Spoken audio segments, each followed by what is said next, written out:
Own ಅಕ್ಷರ ಎಸ್ಸಲ್ಲಿ ಬಂದರೆ ತುಂಬ ರಾಜಯೋಗ ಬರುತ್ತೆ.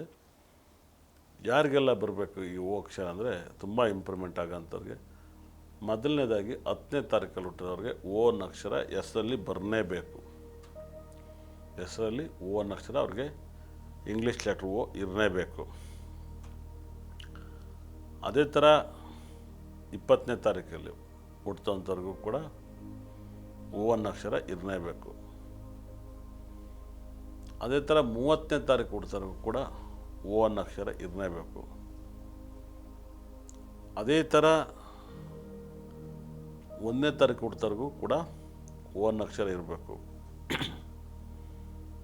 ಅದೇ ಥರ 14ನೇ ತಾರೀಕಲ್ಲಿ ಹುಟ್ಟಿರ್ತಾರೆ ನೋಡಿ, ಯಾರು 14ನೇ ತಾರೀಕಲ್ಲಿ ಹುಟ್ಟಿರ್ತಾರೆ ಅವ್ರಿಗೆ ಎಸ್ಸಲ್ಲಿ ಓ ಬಂದರೆ ತುಂಬ ಲಕ್. ರೂಪೇಶ್, ನನ್ನ ಫೇವ್ರೇಟು ರೂಪೇಶ್ ಶೆಟ್ಟಿ, ಹಾಗಾಗಿ ಅವನ ಹೆಸರಲ್ಲಿ ಓ ಬರ್ತಾ, ಅವನು 14ನೇ ತಾರೀಕು ಓ. 7ನೇ ತಾರೀಕವ್ರಿಗೆ ಓ ಸಖತ್ತಾಗತ್ತೆ. ಬರ್ನೇ ಬೇಡ್ದು ಅನ್ನೋದು ಯಾರಿಗಪ್ಪ ಅಂದರೆ 4ನೇ ತಾರೀಕವ್ರಿಗೂ ಓ ಇರ್ಬೋದು. ಎಸ್ಸಲ್ಲಿ ಓ ಬರ್ನೇ ಬೇಡ್ದು ಅನ್ನೋದು ಯಾರಪ್ಪ ಅಂದರೆ 5ನೇ ತಾರೀಕವ್ರಿಗೆ 8ನೇ ತಾರೀಕವ್ರಿಗೆ ಈ ಓನ್ ಅಕ್ಷರದಲ್ಲಿ ಯಾವುದೇ ಮಧ್ಯದಲ್ಲಿ ಬರಬಾರ್ದು. ಓ ಅಕ್ಷರ ಮೊದಲನೇ ಲೆಟ್ರ್ ಆಗಿರ್ಬೋದು, ಒಳಗಡೆ ಲೆಟ್ರ್ ಆಗಿರ್ಬೋದು. ಪೂಜಾಲು ಓ ಬರ್ಬೋದು ಅನಿಸುತ್ತೆ 100%. ಪೂರ್ಣಿಮದಲ್ಲಿ ಓ ಬರ್ಬೋದು. ಹಾಗಾಗಿ ಈ ಓ ಅಕ್ಷರ ಬರುತ್ತೆ ನೋಡಿ, ಈ ಪೂರ್ಣಿಮಾ, ಪೂಜಾ ಇವೆಲ್ಲ ಮದುವೆ ಆದಮೇಲೆ ಕ್ಲಿಕ್ ಆಗೋಲ್ಲ. ಇವೆಲ್ಲ ಬ್ಯಾಚುಲರ್ ಲೈಫಲ್ಲಿ ಓಕೆ, ಮ್ಯಾರೇಜ್ ಲೈಫ್ ಚೆನ್ನಾಗಿರಲ್ಲ. ಹಾಗಾಗಿ ಈ ಓನ್ ಅಕ್ಷರ ತುಂಬ ಕಮ್ಮಿ ನನ್ನ ಪ್ರಕಾರ. ಆದರೆ ಎಸ್ಸಲ್ಲಿ ಓ ನೋ ಅನ್ನೋ ಅಕ್ಷರದಲ್ಲಿ ಓ ಬರುತ್ತೆ, ನೋ ಅನ್ನೋ ಅಕ್ಷರದಲ್ಲಿ ಓ ಬರುತ್ತೆ. ಹಾಗಾಗಿನೇ ಇನೋವಾ ನೋಡಿ, ಇನೋವಾ ತಗೋತಾರಲ್ಲ, ಸಖತ್ ಶೋರೂಮಲ್ಲಿ ತಂದಿದ್ದ ತಕ್ಷಣ ನೋ ಅಂದರೆ ಇಲ್ಲ ಅಂತ. ಇನೋವಾನ ಯಾರ್ಯಾರ ಮೇಲೆ ಬಳಸಿರೋ ಅವ್ರ ಮೇಲೆಲ್ಲ ಕೇಸ್ ಇರುತ್ತೆ. ನೋ ಅನ್ನೋ ಅಕ್ಷರ ನಿಮ್ಮ ಹೆಸರಲ್ಲಿ ಬಳಸ್ತಾ ಇರ್ತೀರ. ನೀವು ಇನೋವಾ ಬಳಸೋರ ಮನೇಲಿ ನೀವು ಬರೆದಿಟ್ಕೊಳ್ಳಿ, ನಿಮ್ಮ ಮೇಲೆ ಎಲ್ಲ ಒಂದು ಕಂಪ್ಲೇಂಟ್ ಇರುತ್ತೆ. ಇನೋವಾ ಯಾರು ಬಳಸ್ತಾರೆ, ಅದು ಗಾಡಿ ಚೆನ್ನಾಗಿದೆ ಅಂತ ಹೇಳ್ಬೋದು, ಗಾಡಿ ಕಂಪ್ಲೇಂಟ್ ಇಲ್ಲ, ಗಾಡಿ ತಗೊಂಡೇ ಕಂಪ್ಲೇಂಟ್ ಇರುತ್ತೆ. 100% ನೋ ಅಂತ ಅಕ್ಷರ ಇರುತ್ತೆ. ಸಾಕಷ್ಟು ಜನ ನೋಡಿರ್ಬೋದು, ಒನಿಡಾ ಇವೆಲ್ಲ ಇದ್ದು ಮುಂಚೆ, ಇವತ್ತೆಲ್ಲ ಇಲ್ಲ 100%. ಓನ್ ಅಕ್ಷರ ಬಗ್ಗೆ ಹೆಡ್ಲೈನ್ಸನ್ನು ಹೇಳಿದ್ದೀನಿ. ಇವಾಗ 1ರಿಂದ 9ನೇ ನಂಬರ್ವರೆಗೆ ಯಾರಿಗಾಗುತ್ತೆ ಅನ್ನೋದೊಂದು ಪ್ರೆಡಿಕ್ಷನ್ ಮಾಡ್ತೀನಿ. 1-10-19ನೇ ತಾರೀಕುವರೆಗೆ ತುಂಬ ರಾಜಯೋಗನ ತಂದುಕೊಡುತ್ತೆ. 1-10 ಅವರೇಜು ಚೆನ್ನಾಗಿ ಆಗಿಬರುತ್ತೆ. 19-28ಕ್ಕೆ ಅಷ್ಟು ಆಗಿಬರಲ್ಲ. 19ಕ್ಕೆ ಓಕೆ 75%, 28ಕ್ಕೆ ಅಂತ ಪರ್ಫೆಕ್ಟಾಗಿ ಆಗೋಲ್ಲ.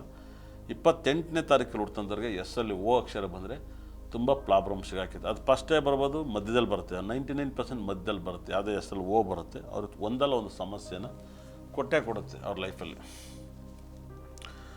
2-11-20-29ನೇ ತಾರೀಕರಿಗೆ ಓ ಅನ್ನೋ ಅಕ್ಷರ ಸಿಕ್ಕಾಪಟ್ಟೆ ರಾಜಯೋಗನ ತಂದು ಕೊಡುತ್ತೆ. ಓ ಅನ್ನೋ ಅಕ್ಷರ ಅದ್ಭುತವಾದ ಸಕ್ಸಸ್ಸನ್ನು ತಂದುಕೊಡುತ್ತೆ. ನಿಮ್ಮ ಲೈಫಲ್ಲಿ ನೀವು ನಿರೀಕ್ಷೆನೇ ಮಾಡಿರಲ್ಲ ಅಷ್ಟು ಹೆವಿ ಸಕ್ಸಸ್ಸನ್ನ ತಂದುಕೊಡುತ್ತೆ ಓ ಅನ್ನೋ ಅಕ್ಷರ. 2-11-20-29ನೇ ತಾರೀಕುವರೆಗೆ ನಿಮ್ಮ ಲೈಫಲ್ಲಿ 3-12-21-30ನೇ ತಾರೀಕರಿಗೆ ಓ ಅನ್ನೋ ಅಕ್ಷರ ಆಗುತ್ತೆ. ಆದರೆ ಬರೀ 3ನೇ ತಾರೀಕರಿಗೆ ಓ ಅನ್ನೋ ಅಕ್ಷರ ಎಲ್ಲೂ ಬರಬಾರ್ದು. ನಿಮ್ಮ ಹೆಸರು ಒಳಗಡೆ ಓ ಅಕ್ಷರ ಎಲ್ಲೂ ಬರಬಾರ್ದು. ಬಂದರೆ ನಿಮ್ಮ ಮುಂದೆ ಎಲ್ಲರೂ ಪಾಸ್ಟಾಗಿ ಮುಂದಕ್ಕೆ ಬದುಕ್ತಾ ಇರ್ತಾರೆ, ನೀವು ನಿಮ್ಮ ಲೈಫಲ್ಲಿ ಹಿಂದಿರುಗಿ ಬದುಕ್ತಾ ಇರ್ತೀರ. ನಿಮ್ಮ ಬದುಕು ಮುಂದಕ್ಕೆ ಹೋಗಲ್ಲ, ಹಿಂದಕ್ಕೆ ಬರುತ್ತೆ. ನಿಮ್ಮ ಹೆಸರಲ್ಲಿ ಆ ಥರ ಇದ್ದರೆ ಇವತ್ತೇ ಬದಲಾವಣೆ ಮಾಡ್ಕೊಳ್ಳಿ, ಪೆಟ್ ನೇಮ್ ಚೇಂಜ್ ಮಾಡ್ಕೊಳ್ಳಿ, ತುಂಬ ಲಕ್ಕನ್ನು ತಂದುಕೊಡುತ್ತೆ.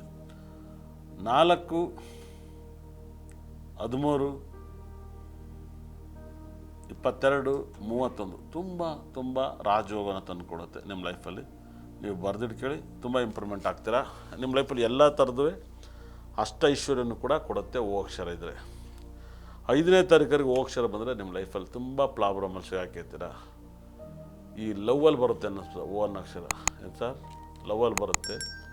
ಹಾಗಾಗಿ ಎಲ್ವೋ ಲವ್ ಅಲ್ವಾ, ಎಲ್ವೋ ಲವ್ವಲ್ಲಿ ಬರುತ್ತೆ. ಹಾಗಾಗಿ ಲವ್ ಮಾಡಿದವರೆಲ್ಲ ನೋವು ತಗೊಳೋರೇ ಜಾಸ್ತಿ ಇರ್ತಾರೆ. 50-50 ಇರುತ್ತೆ. ನೀವು ಬರ್ದಿರ್ಕಿಲ್ಲ ಎಸ್ಸಲ್ಲೇ ಓ ಬರುತ್ತೆ, ಖಂಡಿತಲ್ಲೂ ಕೂಡ ಪ್ರಾಬ್ಲಮ್ ಸಿಗಾಕಿರ್ತಾರೆ. 5ನೇ ತಾರೀಕವ್ರಿಗೆ ಓ ಅಕ್ಷರ ಆಗಿಬರಲ್ಲ. 14ನೇ ತಾರೀಕವ್ರಿಗೆ ಆಗಿಬರುತ್ತೆ. 23ನೇ ತಾರೀಕವ್ರಿಗೆ ಓ ಅಕ್ಷರ ಆಗಿ ಬರುತ್ತೆ. 6ನೇ ತಾರೀಕುವರೆಗೆ ಸಿಕ್ಕಾಪಟ್ಟೆ ಚೆನ್ನಾಗಾಗುತ್ತೆ ಓ ಅಕ್ಷರ. ಆದರೆ 15ನೇ ತಾರೀಕುವರೆಗೆ ಓ ಅಕ್ಷರ ಆಗಿ ಬರೋಲ್ಲ, ಲೆಟ್ರ್ ಮಧ್ಯದಲ್ಲಿ ಇರಬಾರ್ದು. 24ನೇ ತಾರೀಕುವರೆಗೆ ಓ ಅಕ್ಷರ ತುಂಬ ಚೆನ್ನಾಗಿ ಬರುತ್ತೆ. ಅದೇ ಥರ 7, 16, 25ನೇ ತಾರೀಕುವರೆಗೆ ಎಕ್ಸ್ಟ್ರಾಡ್ನರಿ, ಇವ್ರಿಗೆ ಎಸ್ಸಲ್ಲಿ ಓ ಇರಲೇಬೇಕು, ಇವರಿಗೆಲ್ಲ ಎಸ್ಸಲ್ಲಿ ಇರಲೇಬೇಕು. 8ನೇ ತಾರೀಕುವರೆಗೆ ಓ ಅಕ್ಷರ ಇರಬಾರ್ದು. 17ಕ್ಕೆ ಬಂದರೆ ಓಕೆ, 26ಕ್ಕೆ ಬಂದರೆ ಓಕೆ, ಬರೀ 8ಕ್ಕೆ ಇರಬಾರ್ದು. 9ಕ್ಕೆ ಓ ಅಕ್ಷರ ಬರಲೇಬಾರ್ದು, 9ಕ್ಕೆ ಬರಬಾರ್ದು.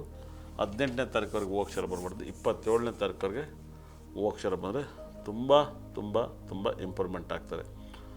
ಓನ್ ಅಕ್ಷರ ಖಂಡಿತ ಕೂಡ ತುಂಬ ದೊಡ್ಡ ಸಕ್ಸಸ್ಸನ್ನು ತಂದು ಕೊಡುತ್ತೆ. ಓಂ ಅನ್ನೋ ಅಕ್ಷರಗಳು ತುಂಬ ಇಂಪ್ರೂವ್ಮೆಂಟನ್ನು ಮಾಡಿಕೊಡುತ್ತೆ. ಅದು 24ನೇ ತಾರೀಕು 6ನೇ ತಾರೀಕುವರೆಗೆ ಆದರೆ ಮಾತ್ರ ಇದು ಸಿಕ್ಕಾಬಟ್ಟೆ ಅದೃಷ್ಟವನ್ನು ತಂದು ಕೊಡುತ್ತೆ.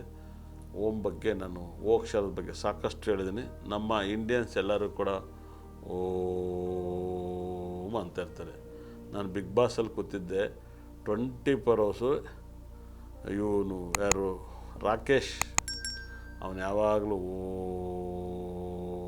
ಓ ನಾನು ಅವನು 7ನೇ ತಾರೀಕು ಕೊಟ್ಟಿದ್ದ 100%. ಅವನು ಒಳ್ಳೆಯದೇ ಐತೆ, ಒಳ್ಳೆಯದಾಗಲಿ.